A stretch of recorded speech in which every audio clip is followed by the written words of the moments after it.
Hello, my name is Rachelle Lee, and I'm president of a company called Einblau Associates. We are management and leadership development consultants. We've been around for 35 years. And in fact, during that time, I was a client of the company, and the work that I did with the consulting company really changed my life, especially in the area of emotional intelligence development. And I decided to join the company and continue the good work in helping other leaders have some of the benefits that I experience. I'm here to talk to you about the 5 things you can do if you would like to increase your emotional intelligence. Now, the first thing you need to do is to make a decision. Make a decision that you're tired of having challenging relationships and letting your emotions run you. Now, you'll know when your emotions are running you.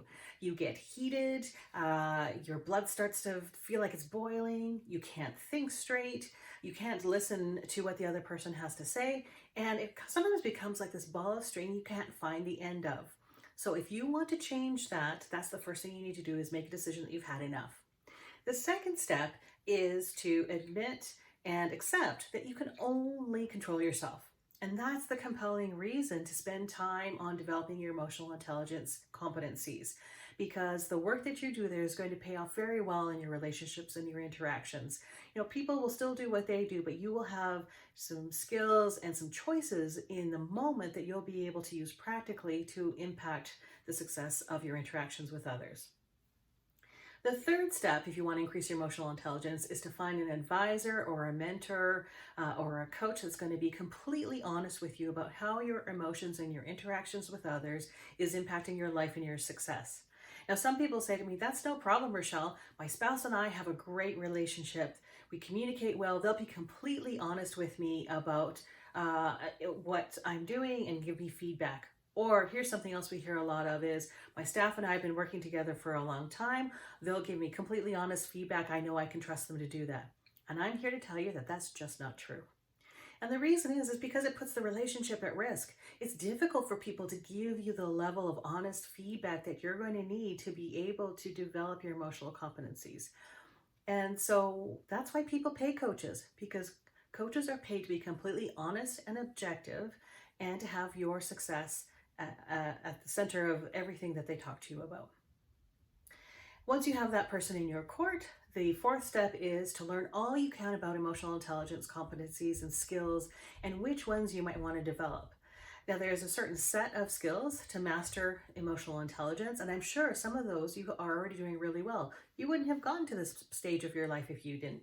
So which ones are you going to spend your time and effort developing? You have to understand that. And there's some great assessments on the market that can help you get that self-awareness. Now remember that all assessments aren't created equally. Some are more valid and reliable than others, so it's important that you work with an expert on these assessments to understand which one's best for you, and it's going to give you the level of information that you need. But once you have that, the fifth step is to go back to your advisor or your coach and to debrief the results of that assessment and to develop an action plan on which skills you want to work on to improve your success in life and your relationships with others. I would suggest you just pick 2 to start with. Try out some new behaviors, see how it goes in your interactions. Once you've got some success under your belt, you can go back to the list and you can do an action plan for the next 2. And the last thing I'll say is this is a lifelong journey of continuous learning. And so it's not just a one and done, you do your work on developing emotional intelligence and all is going to be great. What I can tell you though, there's going to be stress and adversity in your life. It's going to sometimes make it difficult for you to use your emotional intelligence skills, but that's okay. That is normal. But if you see this as something that you do throughout your life and you continually grow and learn, then I can guarantee you're going to have much more happiness and success overall. So thank you for listening to my thoughts on the 5 things that you need to do if you want to increase your emotional intelligence, and I wish you all the best.